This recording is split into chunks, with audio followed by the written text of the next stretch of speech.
Okay, today I am here with somebody I'm very excited to talk with, and that's my very dear friend, Bette Freedson. Bette is a very respected psychotherapist, licensed clinical social worker, and author in the state of Maine. She's the author of Soul Mother's Wisdom, 7 Insights for the Single Mother. And her next book, which we're going to kind of touch on a little bit, is going to be being released sometime in the near future, called Other Realms, Other Ways, a a clinical guide to the magic of psychotherapy. So, Bette, thanks for being with me today. It's a pleasure, Yeah. always. Yeah.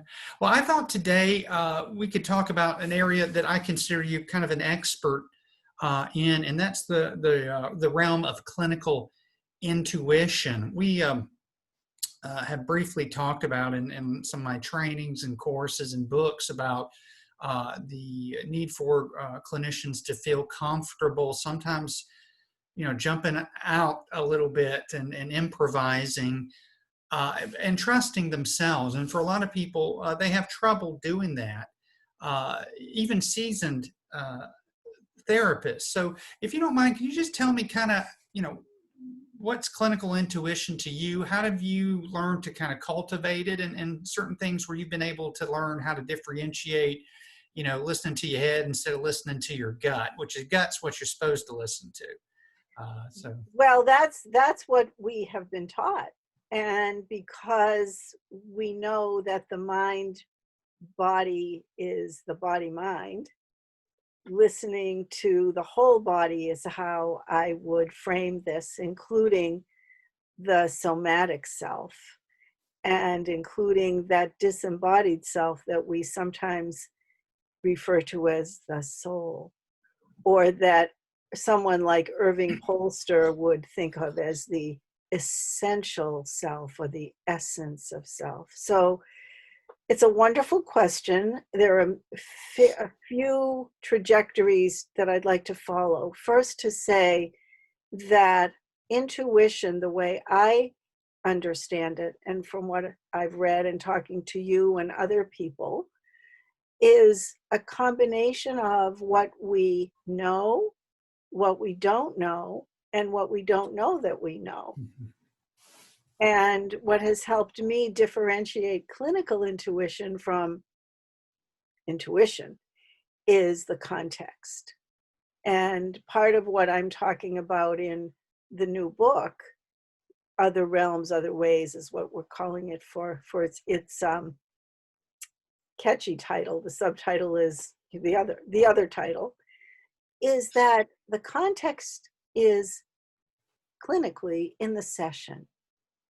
And what has helped me factor out clinical intuition from everyday intuition is using it in a session or in the context of even doing a diagnostic formulation, or what our friend Scott Miller will call, the deliberate practice outside of the session. How would I think about that intuitively? And so true intuition draws on both what I know, which is our training, the clinical training counts, and then a sense of something that fits in somewhere into the picture. But let me talk first about in the session, if that's okay, Yeah, because please. then that's clinical intuition in situ, if you will. And what happens there, I'd like to draw on what I've learned from Jeff Zeig, who is the director of the Milton Erickson Foundation, for whom we've both participated in conferences. And Jeff talks about the therapist putting himself or herself in a state of readiness to respond. Mhm. Ready to respond to whatever the client is bringing into the session, readiness to utilize the client's material. So if I'm in a state of readiness for this interview, I'm ready to speak to whatever question you give me. And I don't have prepared remarks. So intuitively would be the same as in a session. I draw on what I have read, what I have written, what I've gleaned from talking to smart people like you. And then what's my sense of how I want to frame this? So it's the same in a session. The client brings in the problem or the situation. Mm-hmm. And maybe what pops in my mind is to use something very tried and true and linear and evidence-based, like a CBT approach. Well, that doesn't mean it's not intuitive. Mm-hmm. So then, if you want to get into more of the creative, spontaneous part of the question, I might, as I have a lot of props, I'm looking around, I'm not in my office, I'm in my study. Mm-hmm. So I have a lot of props in my office. So I have a couple things. Well, here's a prop. So this is a magic wand. I have one of these in my session. The client might be talking about something and all of a sudden I get an intuitive thought, which is like a gut feeling or a gut sense. Why don't I pull out my magic wand? Now, if you were doing psychodynamic psychotherapy, you probably wouldn't pull out a magic wand, and there's nothing amiss with not pulling out a magic wand, but it's just another tool. And maybe I would say, let's imagine that that problem could move right out of the picture. What then would you be looking at instead? So that would come to me, I wouldn't plan it. I would plan to have the magic wand. So clinical intuition is basically what's happening in the session and how I'm using myself. Mm-hmm. That's a beginning explanation. Lots more in the book. I want to ask you that one statement, how I'm using myself. Could you elaborate a little bit on that? Yes. So I'm trained as a social worker. And in social work training, we talk about differential use of self. Mm-hmm. So put that here. And then I'm also trained in hypnotherapy, as you are. And in hypnosis, we talk about utilization. Mm-hmm. Differential use of self is utilization. So I'm utilizing everything in me, in the soma, in the soul. So if something comes to me, so I could be sitting with a client and have this sense that there's some history there that we haven't yet addressed. Mm-hmm. And it's almost as if something's floating around in the room. And Terry Marks Tarlow talks about this in her book, Intuition, the neurobiology. I have it right here, so I should probably quote it properly. Well, it was here a minute ago. But anyway, Terry Marks Tarlow, Neurobiology of Intuition. How we embody, based on our brain and our body, ideas, sensations, intuitions, feelings about what's going on in the room and how to tap into that space. I call it the interstitial spaces between the conversation. Mm. And then that becomes a feeling, and I use myself maybe as a question, depending on the relationship with the client. Use myself, and maybe I'll say, well, there's something I'm sensing. And I don't know if we've talked about it, but I'm wondering a little bit about what would you tell me if we went back in time? And I asked you about something when you were 5. And maybe the number 5 pops into my head. Mm-hmm. So that's one way. Now, let's get a little weirder. And let's talk about doing something in a clinical setting that I used to call a psychic reading. Now, this, for your viewers, could be like, never. Mm-hmm. A colleague of mine calls it New Age CBT. whatever that means. She hasn't elaborated fully. So that means that I talk to the clients a little bit using my intuition, and I call it an intuitive consultation.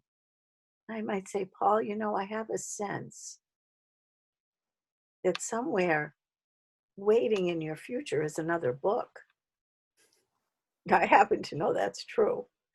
But, if you were seeing me and I know that you were really diligently writing as you usually are, Mhm. that I would say, I feel that energy around you. Mhm.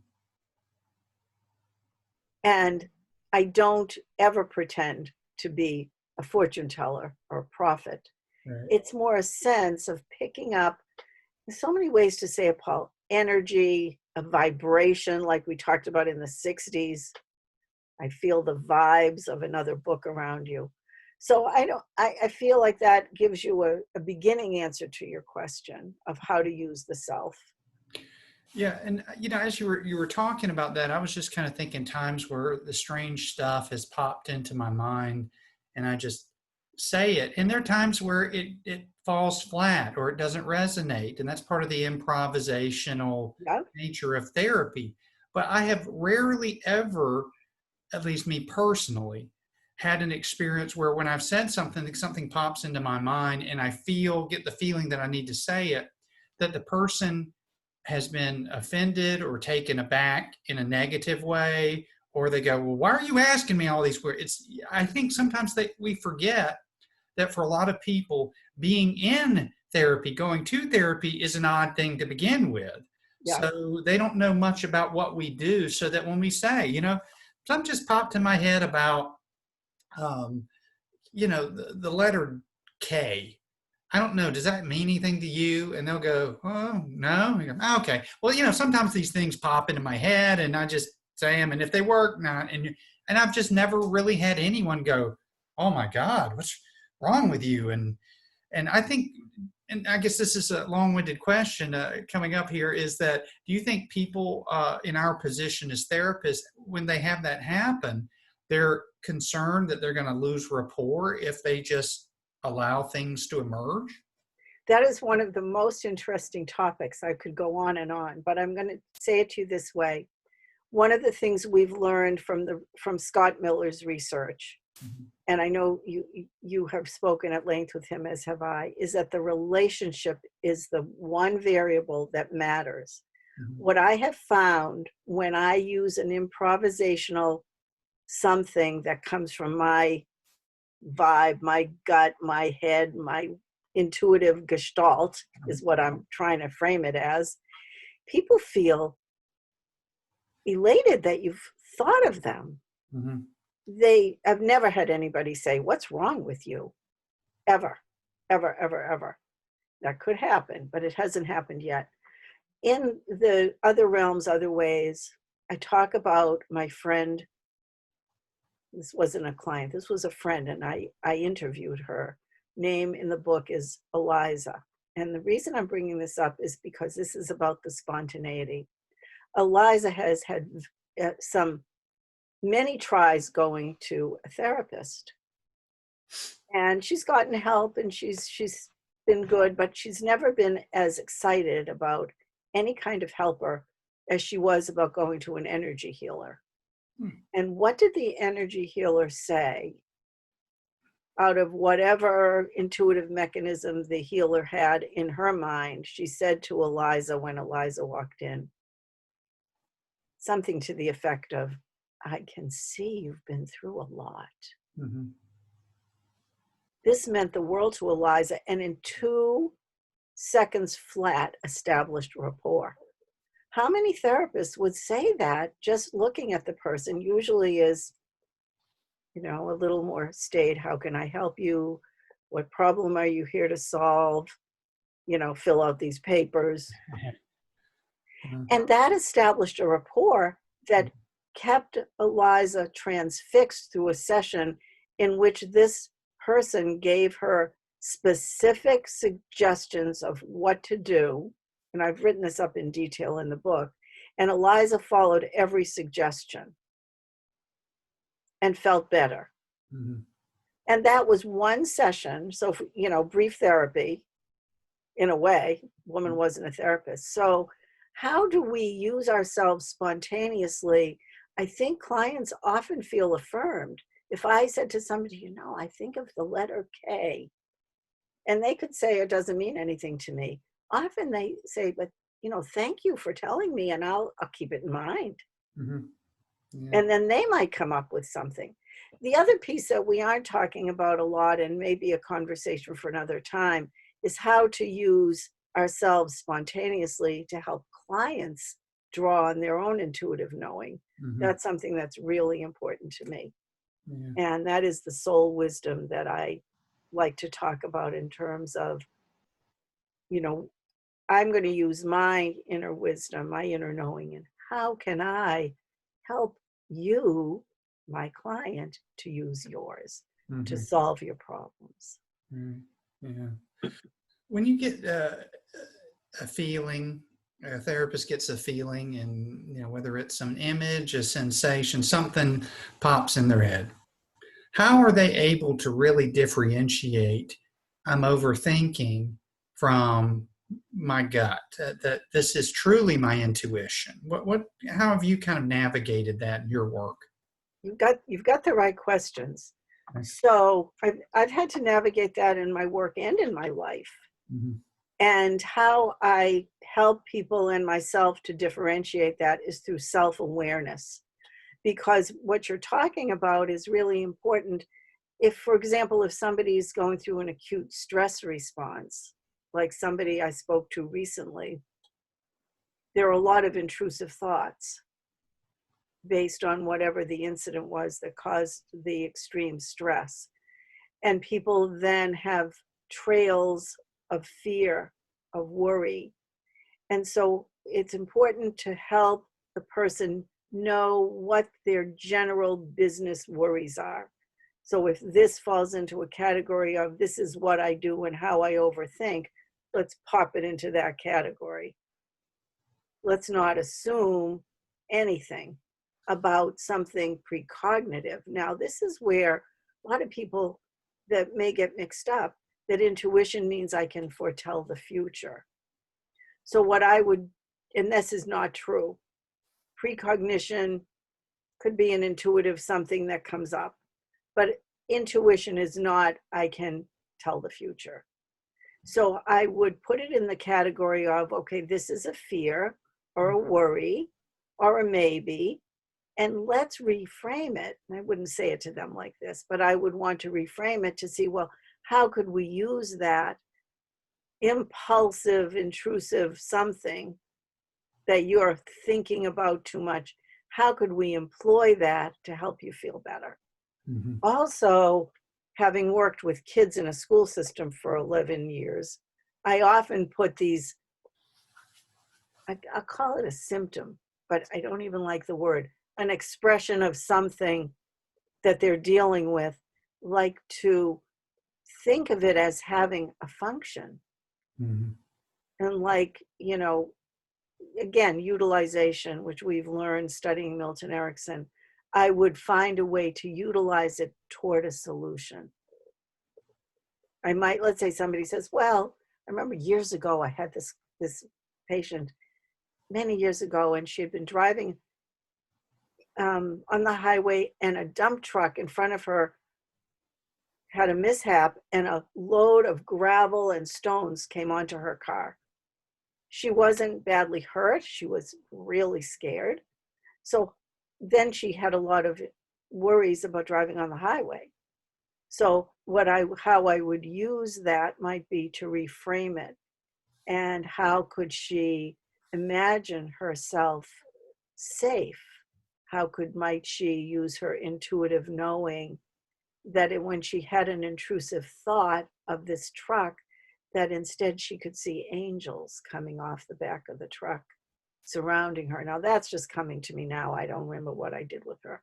It was probably at least 2.5 decades ago, but it stayed with me as, a really important event in this person's life. So these are you know, my takes on some of these things is a lot more detail in the book that addresses some of these issues and questions. What do you find in your workshops when you're teaching clinicians about these kind of topics? What do you find is the biggest barrier for getting them to really use what is natural? I mean, as humans, we have intuition. That's a natural function. You don't have to be Totally. psychic to have intuition. Right. But it's like to get them to maybe be more open to have or to use what's already there. You've got the right questions. So what I say to people is this isn't new. Mm-hmm. Intuition's been there forever. But the barrier seems to be that intuitive approaches have not yet been declared evidence-based. And so people are afraid to use something that has not been vetted in that way. That some overseeing psychological organization has not yet said, this works. The evidence that this works is anecdotal, and anecdotal counts. It Mm-hmm. just doesn't count in terms of scientific method.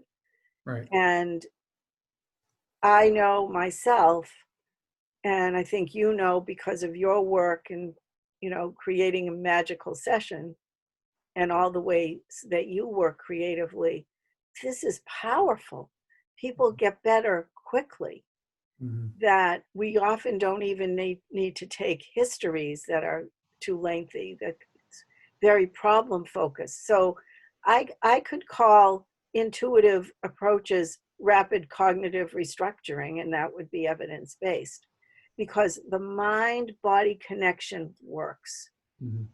And the intuitive knowing is in the body. Mm-hmm. One of the things that I do in the book, and I don't know that there's time for us today, is I go through a whole section on how do psychics think. Because as you know, my first I was a psychic before I became a therapist. And it's taken me a while to really own that in public. So I'm owning it here as I have in many other places. And psychics have a way of discussing intuitive functioning in somatic ways. For example, everyone's heard the word clairaudience. So people could have a barrier to that, like, oh, it's too woo-woo for me. Clairvoyance, clairaudience. All that means is I can hear it in my mind. I can see it in my mind. So if you're visioning the pizza that you would like to have delivered, and you can taste your favorite toppings, that is called clairgustance, tasting in the mind. That is called imagination. Think about museums that you've been to where they're artisans who created statues from 2,000-3,000 years ago, and we look at them and we go, oh my goodness, where did that inspiration come from? It comes from nature, it came from relationships, it came from whatever the culture was. It came from in here, based on what's here. And we're doing the same thing in our offices. We have what's in here, we have the client out here, and we're putting all of that together in the most creative ways we can. And sometimes that means I'm going to use something that's evidence-based. I like linear models. I like to make them up and insert intuition in them. That's also in the book. Well, you know, it's with measuring, because that's what science does, is it measures. It's very difficult, and I don't know if we will ever be able to measure intuition, because one never knows, I mean, true intuition, when that's going to manifest. And so, I mean, you could, I guess, every session a therapist has for a year, but then they also have to tell, well, right then I did this, and then you have to follow and see, you know, if that made any difference. I mean, I guess we could do it, but as opposed to trying to measure a technique or a theory, which you start the session I wouldn't recommend it, but a lot of people start the session already in the frame of that theory or technique. And so it was easier to measure. So, and then there's the whole argument too, that that's a, you know, a form of consciousness. And how can we ever measure consciousness when we're using consciousness to do the measuring? Right. I love that. Well, I'm not the researcher, so I'm going to leave that to the researchers. What because it would be really hard. So the way I measure myself, I measure each session the way I've been taught by certain colleagues. And here's my measurement. And I say to people, where are you now based on whatever the issue was? Here's where we started. Where are you now? And can you describe to me what happened to bring you wherever they are? Almost invariably, they're better. And then I know to myself, you know, what technique, what approach, I like that word better, did I use? You're bringing up something interesting about, you know, when do those intuitions or those senses, feelings, senses, vision of something, the letter K, the ice cream cone you had yesterday that pops into your head. And this is where I want to cycle back to being in a state of response readiness. So it's also response ready to oneself. And it takes practice to get a sense of you're sorting out at the same time what the client is saying, as well as what you're thinking and what's coming to you. And it's easier to talk about it than to do it in the session. It takes practice. And like you say, not everything you come up with is a big hit, but things give you information. If it's not a big hit, you get information that says go in another direction. There are two types of intuitive knowing. There's receptive, I call it receptive psychic knowing. And that is, I'm sitting in the session with you and you say something and I think, boing, and I try it out. So I've received it, okay? Then there's projective psychic energy, which has something to do with, gets into the realm of healing. But I think of it as putting out, no, I'm going to say putting myself into a state of receptivity to what you give me. So that means I am thinking, taking a breath, settling my nervous system, and affirming for myself that I am available to my own intuitions and the minimal cues that you give me to be able to respond in a way that's going to be useful for you. And that's my goal. Take what you give me, receive the sense in me of where to go next. And it's not always perfect. And what I'm writing about now, finishing up this last piece, is about continuing to switch gears based on what's coming to me to get to the right place for the client. And then continue to affirm for myself that I am projecting my receptivity out to you, and that I'm projecting out that I am available. Again, these are short explanations. Your people that are going to view this may have lots of questions. I'm happy to, you know, answer questions that you can send to me if I can, you know, give a better answer, a more useful answer. But it's a fascinating, fascinating topic. And I do believe that there is a place in the clinical room, a really important place for intuitive knowing, and that it can enhance what we do with the spontaneity, which has to do with picking up and being receptive, and creating, like you say, magical sessions that work, that help people feel better. Well, Bette, how would people best way to get in touch with you and find you, folks who might be interested in some of your workshops, your books, and things like that? I would love people to be in touch if they have questions. Also, as you know, I am doing intuitive consultations. Everything's remote, of course. I happy to give you my email or give you, you have my website, I think, Yeah. BetteFreedson.com. Yeah, BetteFreedson.com, and they can also find out all your workshops on there, I think. And Right now, I'm supposed to be teaching in October. I don't know that that's going to happen. So that part of the website is not up to date. But what I'd love to do is create an online webinar for people who want to develop their intuition, or an online class. yes, So I'm happy to, I can give you my email also, which is bjfreedson@gmail.com. okay. And Freed And spelled Freedson. EEDSON.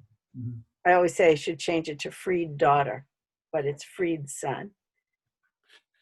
Uh, well, listen, Betty, as always, you've given quite a bit of information in a very short time, and I really appreciate you taking the time, not just to talk to me, but to share with everybody kind of some ideas, and hopefully those who are watching may, strengthen their resolve about listening to themselves a little more. That would be wonderful. And if I can help with that, I would be honored. And it's always such a privilege to work with you. And thank you for inviting me to be one of your bonus guests. Well, it's been my pleasure. Thank Bonus for me. you. Thank you. I'll see you soon. All right.